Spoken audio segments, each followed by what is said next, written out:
saya Apoteker Teguh Imanto, Magister Farmasi.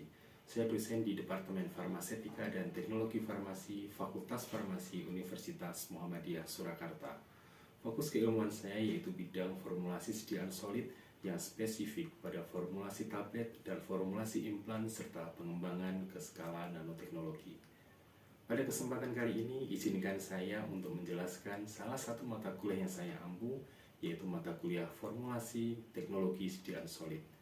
Adapun penjelasan ini sebagai bentuk pemenuhan kriteria perguruan tinggi dalam bidang pengajaran. Dalam menjelaskan dan memaparkan mata kuliah ini, saya menggunakan pendekatan DIA, Delivery, Interaction, dan Assessment. Delivery merupakan salah satu metode dalam penyampaian materi perkuliahan agar mudah dipahami oleh mahasiswa. Interaction merupakan bagaimana saya selaku dosen berinteraksi dengan mahasiswa sehingga dinamika pembelajaran bisa terbentuk dengan baik. Kemudian, assessment merupakan penilaian, bagaimana mengukur penilaian kinerja mahasiswa secara objektif dan juga profesional. Mata kuliah formulasi teknologi sediaan solid merupakan mata kuliah wajib program studi sarjana farmasi dengan bobot 2 SKS. Kenapa mata kuliah ini wajib bagi mahasiswa farmasi? Karena mata kuliah ini berisi dasar-dasar formulasi sediaan farmasi. Bagaimana mahasiswa sebagai calon apoteker atau calon formulator membuat sediaan farmasi yang safety, efektif, acceptable, dan memiliki stabilitas sediaan yang baik sehingga dapat meningkatkan angka kesembuhan pasien. Capaian pembelajaran mata kuliah ini diturunkan dari capaian pembelajaran lulusan, antara lain mahasiswa mampu merancang formulasi sediaan tablet, mampu menginterpretasi data-data hasil evaluasi formulasi sediaan tablet, dan mampu mengaplikasikan design of eksperimen dalam merancang formulasi. Jadi capaian pembelajaran ini diturunkan menjadi sub capaian pembelajaran sesuai materi yang diberikan, antara lain yang pertama, mahasiswa mampu menjelaskan bagian dan cara kerja mesin tablet, mampu memahami teori flowabilitas serbuk dan metode evaluasinya, mampu memahami proses pengeringan dan drying granul, serta mampu memahami proses pencampuran atau mixing.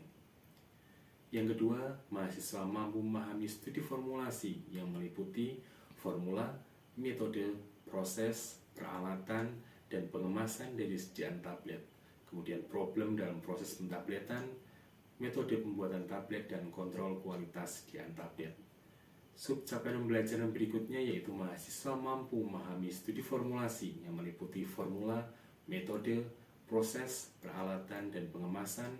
Dan dari sediaan berikutnya yaitu mahasiswa mampu memahami studi formulasi sediaan tablet salut, baik itu teori dan juga macam penyalutan, metode pembuatan tablet salut gula, problem serta evaluasi tablet salut gula. Dan terakhir dari sub capaian pembelajaran ini adalah mahasiswa mampu memahami teori dan konsep dari disolusi sediaan solid, dan juga mahasiswa mampu memahami metode optimasi sediaan farmasi berdasarkan aplikasi desain ekspor. Mata kuliah formulasi dan teknologi sediaan solid atau FTS solid merupakan mata kuliah yang mudah dan menarik serta bersifat aplikatif.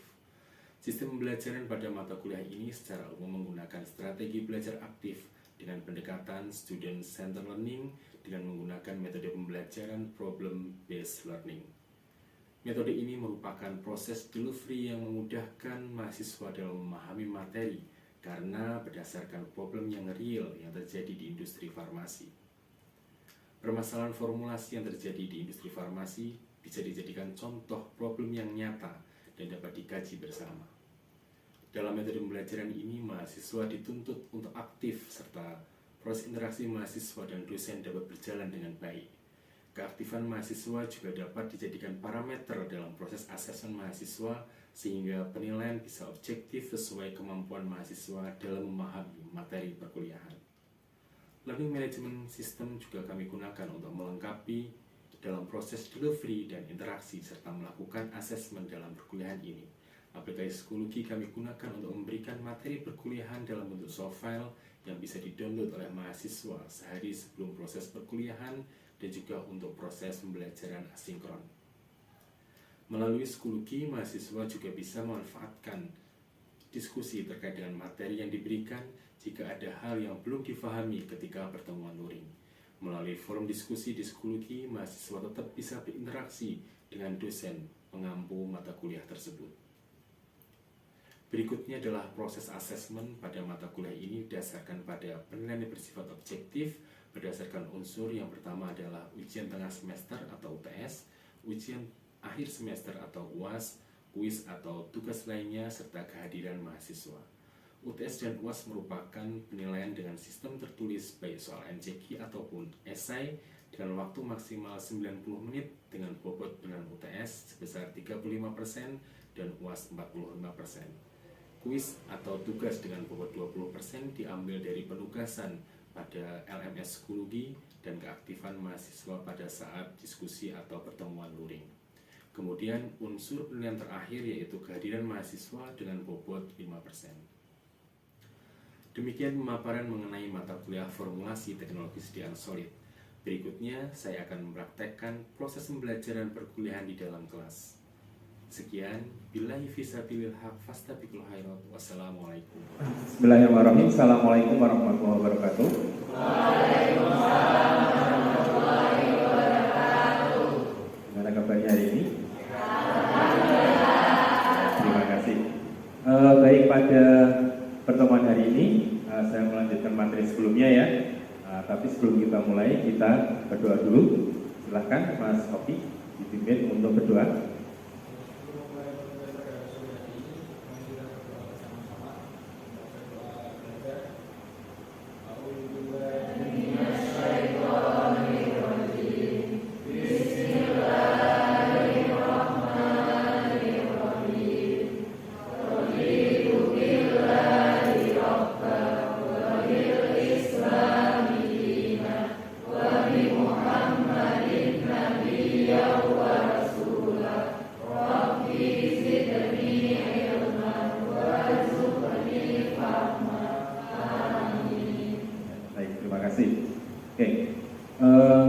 Saya melanjutkan materi yang berikutnya ya, terkait dengan probabilitas.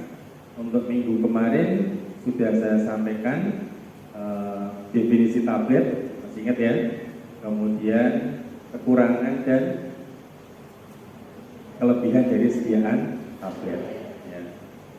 Kalau keuntungan tablet apa? Ya lebih mudah digunakan ya kemarin ya, mudah digunakan, lebih acceptable ya dibandingkan dengan sediaan yang lain. Oke, tadi review sedikit ya. Hari ini kita akan bahas probabilitas ya. Jadi probabilitas itu di materi formulasi teknologi sediaan solid itu sangat penting gitu ya. Jadi kalian selaku calon apoteker, calon formulator ya, itu juga harus paham teori dasarnya. Jadi ketika kalian mau mendesain suatu sediaan padat, mau mendesain tablet gitu ya, itu kalian harus paham teori dasarnya. Karena apa? Dia berhubungan dengan karakteristiknya nanti. Apakah tablet itu dia nanti bagus atau tidaknya, gitu ya?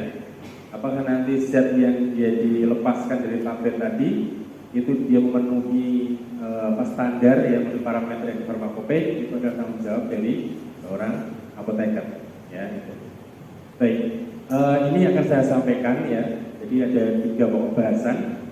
Yang pertama terkait dengan teori probabilitas, kemudian faktor yang berpengaruh ya, sama evaluasi atau kontrol kualitas dari sediaan tersebut. Sebelum saya masuk ke materi, ada permasalahan ya, ada problem.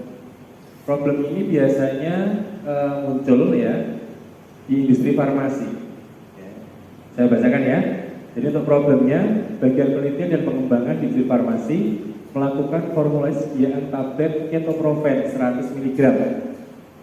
Kemudian pada hasil karakterisasi didapatkan tablet dengan nilai penerimaan ya, uji keragaman bobotnya itu 22% dan nilai kerapuhannya 1,2%. Bagaimana solusi pengatasan dari formula tersebut? Kalau syarat keragaman bobot berapa syaratnya? Nilai penerimaannya 15%. Kalau nilainya dia 22% berarti tidak memenuhi keseragaman bobot. Oke ya. Nah, kira-kira untuk membuat bobot itu seragam, caranya bagaimana, Mbak Nuri? Biar bobotnya seragam, caranya gimana, Mbak Nuri?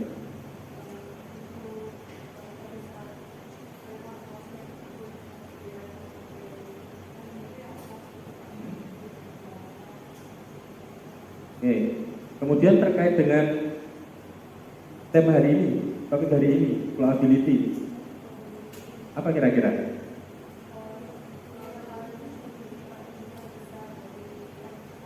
Ya, berarti kita harus memperbaiki sifat alirnya, ya kan? Nah, ketika kita buat granul itu ya, granul itu kan sebenarnya tahapan sebelum jadi tablet, ya kan? Kita buat granul, kemudian granul itu dia harus dikarakterisasi dulu. Dia sifat alirnya harus bagus. Ya, karena apa? Karena dia harus mengisi ruang cetakan, ya. Gitu. Oke, kemudian yang berikutnya nilai kerapuhannya 1,2.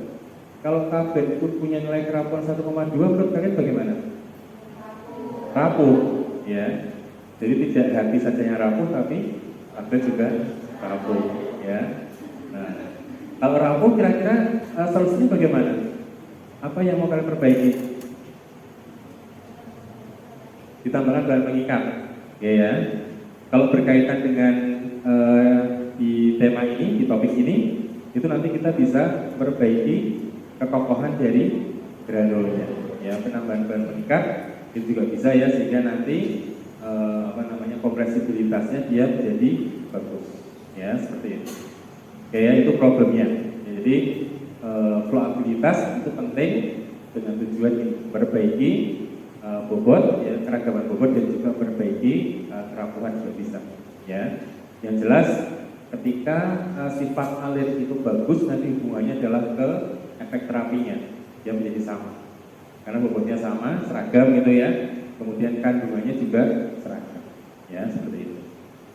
Oke, ini untuk sifat alir, ya, perannya apa? Perannya adalah pengisian pada ruang kompresi atau pengisian pada matris, ya. Kalau kalian lihat mesin tablet itu ada fans atas, fans bawah, kemudian ada matrisnya, matris cetakannya, ya.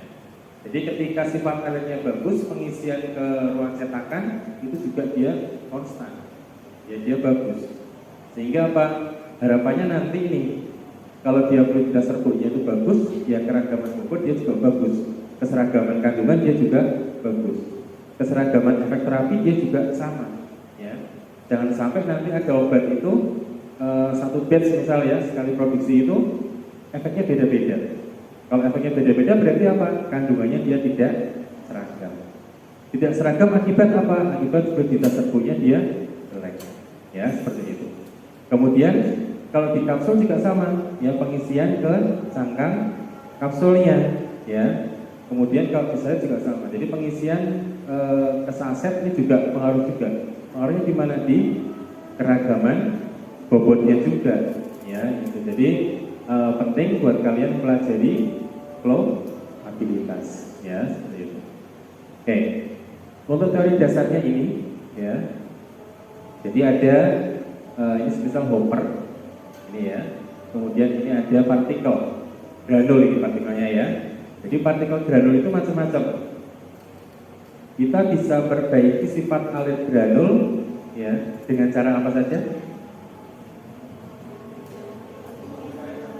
Memperbesar F1-nya. Oke. F1 diperbesar dengan cara apa?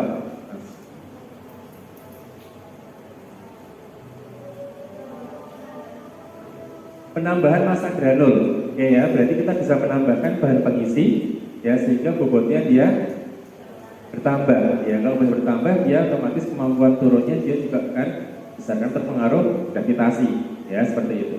Oke, kemudian yang berikutnya, F2-nya diapakan? Diperkecil. Kalau F2 diperkecil, nanti pengaruhnya kemana ini? Gesekannya, ya. Jadi gesekan antar partikel ini itu jadi gesekan partikel dengan hopper itu jadi dikurangi. Ya. Dengan menambahkan apa? Bahan pelicin, oke ya. Bahan pelicin kita tambahkan sehingga apa? Friksi atau gesekan antara granul dengan dinding koper ini menjadi berkurang. Ada lagi caranya selain penambahan bahan pelicin? Pengeringan, ya, pengeringan. Jadi MC-nya juga dia harus diatur, ya. Jangan sampai dia lembab. Kalau lembab ya dia susah untuk turun, gitu ya. Jadi penting buat kalian memahami ini karena apa? Dia hubungannya dengan sifat alir. Yang dampaknya nanti adalah ke keseragaman efek terapi, ya seperti itu. Kemudian kalau ukuran granul pengaruh nggak kira-kira? Pengaruh, ya. Besar kecilnya ukuran granul dia juga pengaruh. Bentuk granul pengaruh apa tidak? Pengaruh, ya. Kalau dia menggelincir gitu ya, berarti bentuk yang sferis, yang bulat itu dia pasti akan lebih cepat dibandingkan dengan yang tidak beraturan ya, apalagi kotak ya. Bisa kalian bayangkan ya, kalau kalian naik sepeda, rodanya kotak ya, dari Tawangmangu sampai Karanganyar ya pulas semua pasti ya, sampai Karangpanjang sudah masalah duluan ya. Oke. Kemudian yang berikutnya, densitas pengaruh tidak? Pengaruh, ya. Densitas dia pengaruh. Porositas pengaruh tidak? Pengaruh. Porositasnya bagaimana yang dia punya sifat alir yang bagus?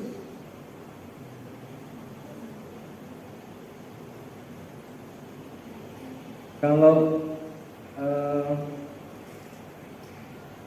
biji besi sama kapas ya, mungkin pertemuan yang sebelumnya sudah pernah saya jelaskan ya.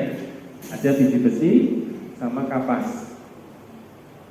Biji besi 1 kilo, kapas 1 kilo, beratnya sama-sama 1 kilo ya. Densitasnya kira-kira besar mana? Biji besi. Kira-kira punya gambaran nggak kalau biji besi itu di-scan ya, di scanning elektron mikroskopi, porositasnya kira-kira bagaimana? Lebih kecil atau lebih besar? Lebih rapat ya, lebih rapat karena dia biji besi gitu ya. Nah, kalau dia porositasnya itu lebih rapat ya, berarti nanti ketika dia dicetak gitu ya, itu kan dia lebih keras, gitu ya. Nah, ini kalau berkaitan dengan sifat alir itu lebih ke densitasnya sebenarnya. Kalau densitasnya dia besar, kemampuan dia menggelincir dia bagus ya. Pori pun dia juga berpengaruh gitu ya. Porinya dia besar-besar ya berarti cenderung ringan biasanya ya. Gitu ya. Karena dia perlu volume yang besar biasanya ya. Kalau volume yang besar kan dia berkait dengan ukuran tadi, ya bentuknya juga akhirnya. Ya, jadi seperti itu. Berikutnya karakterisasi granul. Nah, ini ya. Sudah pernah dilakukan di lab ya? Ya. Jadi mengukur sudut diam. Sudut diam itu dia dikatakan baik ketika kurang dari 25 derajat. Masih ingat ya ini ya. Jadi dibuka kerannya, kalau dimasukkan berapa gram? 100 ya, 100 gram dimasukkan. Kemudian dia turun gitu ya. Turun. Kalian ukur sudutnya di sini pakai tangan alfa ya. Kalau masih ingat Jumi Sami Desa berarti depan samping ya, ketemu sudutnya. Berarti sudut yang paling kecil atau yang paling besar dia sifat alirnya bagus?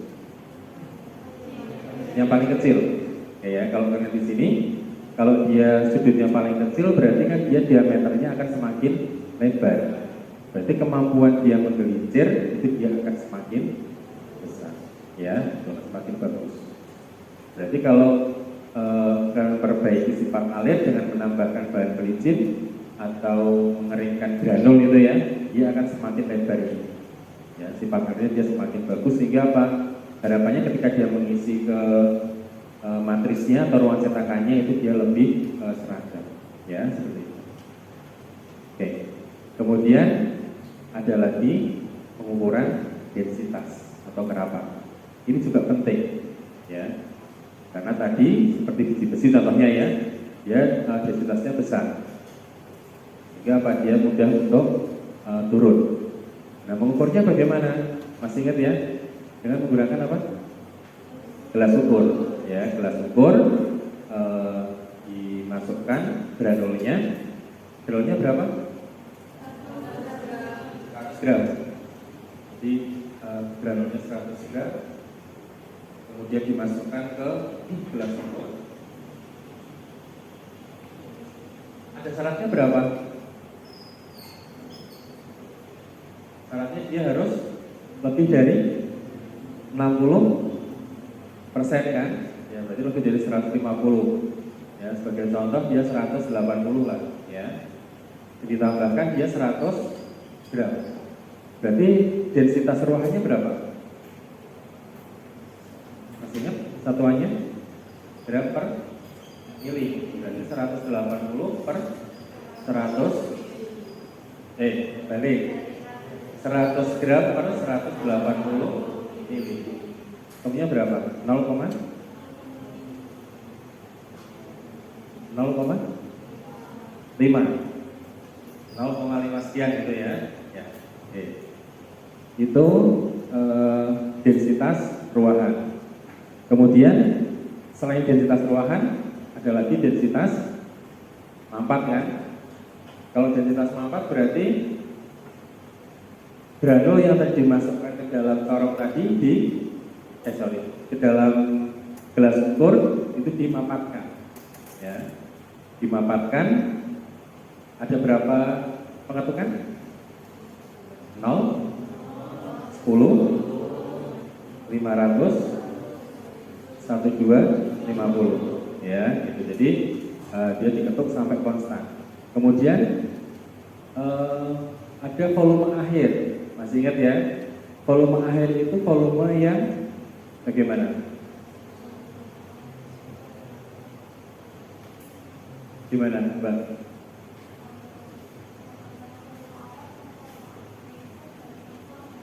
Ya, oke. Selisihnya kurang dari 2 mili, itu dianggap sebagai volume akhir. Ya, jadi kalau kalian ngetuk, semisal dia selisihnya dengan sebelumnya masih lebih dari 2 mili, ditambah pengetukan lagi sampai dia konstan gitu ya. Kemudian selisih dan ketukan sebelumnya itu kurang dari 2 mili. Nah, tinggal dimasukkan rumus, ya, rumusnya volume awal dikurangi volume akhir dibagi dengan volume awal dikalikan 100%.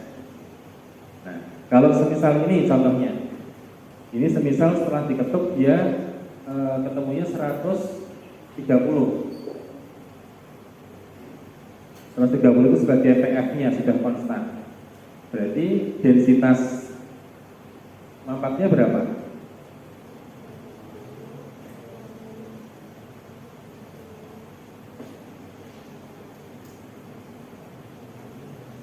Berarti 130 dikurangi, balik ya, 180 dikurangi 130 dibagi dengan 180 dikalikan 100, ini berapa? 27. Kalau 27 karakter sifat airnya bagaimana? Coba kompresibilitasnya, persen C-nya. Nah, dia termasuk poor ya, jelek lah ya, seperti itu. Kira-kira bagaimana cara meningkatkan agar dia masuk ke good atau excellent? Caranya gimana? Dari yang poor itu mau kalian perbaiki dia menjadi good atau excellent. Ditambahkan, kalau bayangannya kalau semisal dia poor, ini berarti kan penurunan dari volume awal sampai volume akhir kan sangat tajam sekali, ya. Karena bisa menganggap kalau dia berarti granul itu sangat rapuh kan, ya. Jadi solusinya menambahkan konsentrasi bahan pengikat, itu juga bisa, ya. Selain itu